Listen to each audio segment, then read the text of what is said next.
मैं उन सैनिकों, उन जवानों, उन अफसरों को नमन करना चाहती हूँ जो हमारे देश के रेगिस्तानों में, हमारे देश के घने जंगलों में, बर्फीले पहाड़ियों पे हमारी देश की रक्षा करते हैं, जो हर पल देश के लिए अपनी जान देने के लिए तैयार रहते हैं। 1948 से लेकर अब तक, जब से पाकिस्तानी रेडर्स ने कश्मीर पे हमला किया, तब से लेकर अब तक हमारे देश की अखंडता की रक्षा करने में उनका बड़ा योगदान है।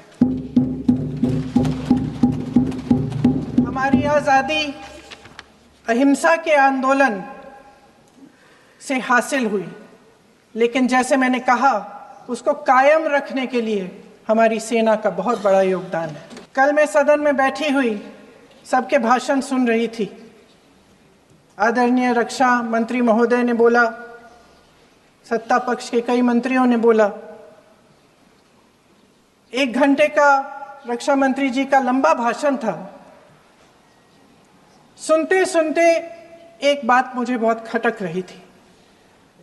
उसके बाद जब दूसरे भाषण भी सुने आपके सत्ता पक्ष के, तब भी ये बात बार बार मेरे मन में आ रही थी कि सारी बातें कर ली, ऑपरेशन सिंदूर की बात कर ली, आतंकवाद की बात कर ली, देश की रक्षा की बात कर ली, इतिहास का पाठ भी पढ़ा दिया,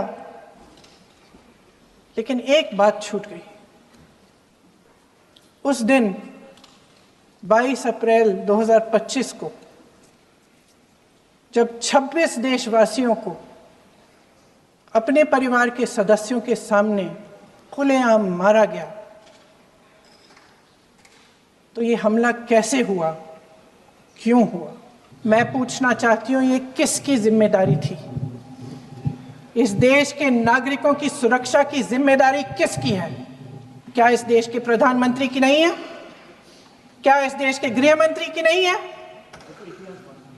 क्या इस देश के रक्षा मंत्री की नहीं है? क्या एनएसए की नहीं है?